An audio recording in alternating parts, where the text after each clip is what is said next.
পুঁজিবাজার কারসাজিতে জড়িতদের আইনের আওতায় আনার দাবি জানিয়েছেন বিএনপির স্থায়ী কমিটির সদস্য আমির খসরু মাহমুদ চৌধুরী। আর বিনিয়োগ বাড়াতে বাজারে আস্থা ফেরানোর বিকল্প নেই বলে মনে করেন বাজার বিশ্লেষকরা।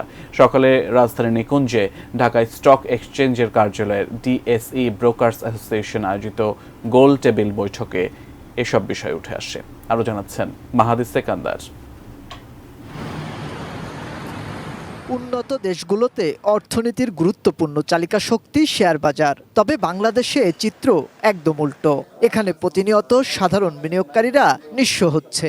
বাজার কারসাজিতে লুট হচ্ছে অর্থ। নিয়ন্ত্রক সংস্থা বিএসইসিও নানা উদ্যোগ নিয়েও চরিত্র বদলাতে পারেনি শেয়ার বাজারের। রাজনৈতিক সরকার কিংবা অন্তর্বর্তী সরকার কোনো সরকারই সুদিন ফেরাতে পারেনি শেয়ার বাজারের। খারাপ শেয়ারের দাম বাড়া আর ভালো কোম্পানির বাজারের প্রতি অনীহা প্রমাণ করে বাজার কারসাজি কতটা ভয়াবহ। Very focused on market confidence and strength. কিছু লোক অনেক ধন সম্পদের মালিক হচ্ছে, পাচার টাচার করছে, কিন্তু পুরো ব্যবস্থাটা মুখ থুবড়ে পড়ার মতো অবস্থায় এসেছে। This is the first time we have been assured by a veteran political leader that the capital market will be owned by a political government.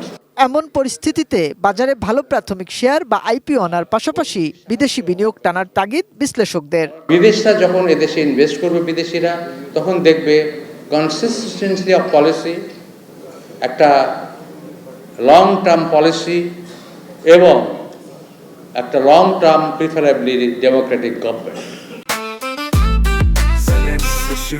জেনেক্সে shift করো, লাইফকে লিফট করো। তো এইটা না হওয়া পর্যন্ত আমাদের কিন্তু আর্থিক খাতে বিনিয়োগ আশানুরূপ নাও হতে পারে এবং এটার প্রতিফলন আমরা এখন দেখতে পাচ্ছি। সাবেক বাণিজ্যমন্ত্রী আমির খসরু মাহমুদ চৌধুরী জানালেন, বিএনপি ক্ষমতায় এলে শেয়ার বাজারে নিশ্চিত করা হবে স্বচ্ছতা ও জবাবদিহি। সাধারণ ইনভেস্টরদেরকে যারা লুটপাট করেছে, অনেকে সুইসাইড করেছে, আপনারা থেকে ভালো জানেন, নিঃস্ব হয়ে গেছে। সুতরাং তাদেরকে যদি আপনারা অ্যাকাউন্টেবল করতে না পারেন, বিচারের আওতায় আনতে না পারেন, you not have a good start. রাজনৈতিক সরকার ক্ষমতায় এলে বিনিয়োগ বাড়বে বলেও মত তার। So we have to make sure we don't do that. Mahadi Sekandar, ATN news, Dhaka.